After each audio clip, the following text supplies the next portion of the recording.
Assalamualaikum warahmatullahi wabarakatuh. Perkenalkan nama saya Vera Yuniar, NIM 08041381924054. Di sini saya akan mempresentasikan mengenai tugas proyek mata kuliah Fisiologi Tumbuhan.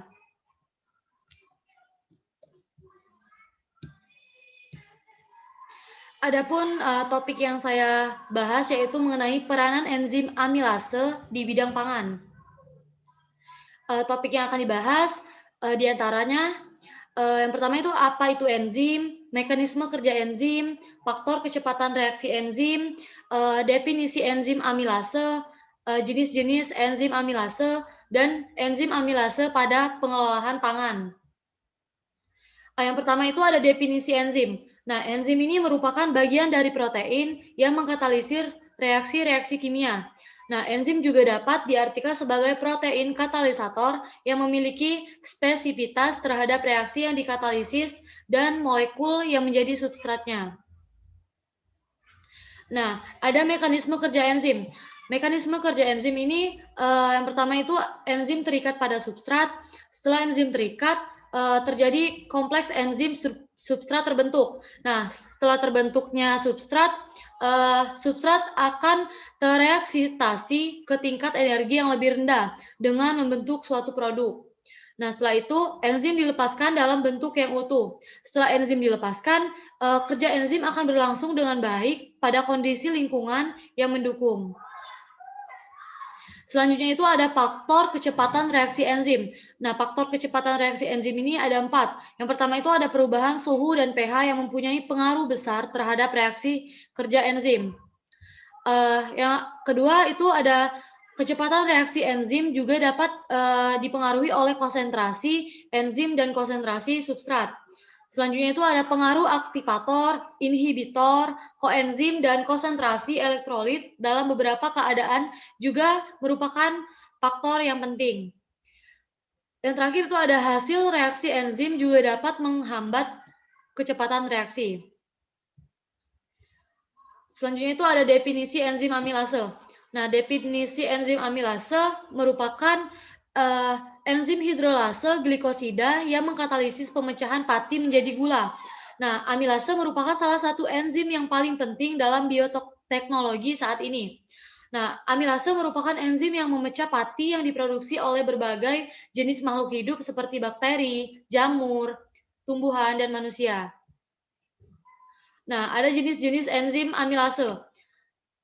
Yang pertama itu ada A-amilase. Nah, A-amilase adalah kalsium metalloenzymes yang tidak dapat berfungsi tanpa adanya kalsium. A-amilase memotong karbohidrat rantai panjang pada lokasi acak di sepanjang rantai pati. Nah, A-amilase ditemukan pada tumbuhan, jamur, dan bakteri Bacillus. Yang selanjutnya itu ada B-amilase. B-amilase mengkatalisis hidrolisis ikatan glikosidik kedua.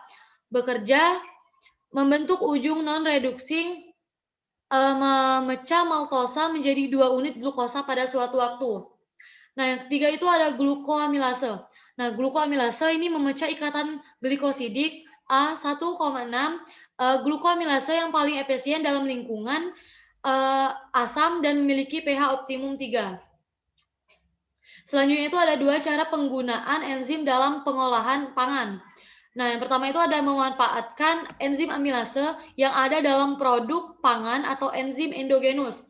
Nah, enzim endogenus ini dapat berasal dari bahan baku pangan seperti tanaman, hewan, maupun bahan baku pangan seperti mikroorganisme yang digunakan dalam proses fermentasi produk pangan. Nah, selanjutnya itu ada menambahkan enzim dari luar ke dalam bahan pangan yang diolah atau enzim eksogenus. Nah, enzim eksogenus sudah banyak diproduksi secara komersial untuk dapat dimanfaatkan dalam proses pengolahan pangan.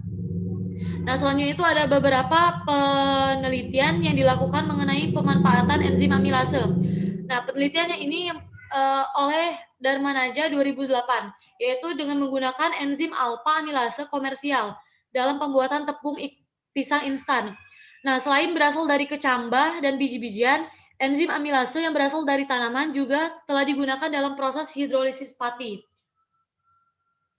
Nah, selanjutnya itu Hasil penelitian ini didapatkan dari Proceeding Seminar Nasional Sains dan Teknologi dari Lampung. Nah, yang selanjutnya itu ada penelitian pada tahun 2006 dilakukan oleh Suwarni. Nah, dengan memodifikasi pati jagung menggunakan enzim A amilase dari kecamba kacang hijau tanpa memisahkan enzim A amilase dari kecamba atau tidak dilakukan ekstraksi enzim A amilase. Selanjutnya itu penelitian lain juga dilakukan oleh dengan mengisolasi enzim amilase dari temulawak yang digunakan dalam produksi gula glukosa dari pati. Nah, sumber ini juga berasal dari Proceeding Seminar Nasional Teknologi Inovatif Pasca Panen, yaitu dari Makassar. Nah, selanjutnya itu ada enzim A amilase dalam bidang pangan, yaitu dapat dimanfaatkan seperti produksi sirup glukosa atau sirup fruktosa yang mempunyai tingkat kemanisan yang tinggi. Nah, selanjutnya itu untuk pembuatan roti di mana enzim A amilase dapat memperbaiki tekstur roti dan kue, produksi produksi makanan bayi. Selanjutnya itu ada pembuatan minuman beralkohol. Dalam hal ini, enzim A amilase mengubah karbohidrat menjadi gula sederhana yang selanjutnya diubah menjadi etanol.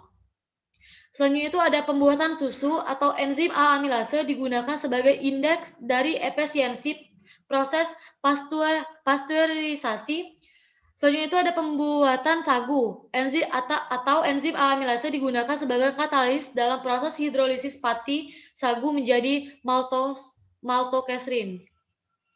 Mungkin itu saja yang bisa saya sampaikan pada presentasi kali ini. Terima kasih juga kepada Pak Juswardi dan teman-teman.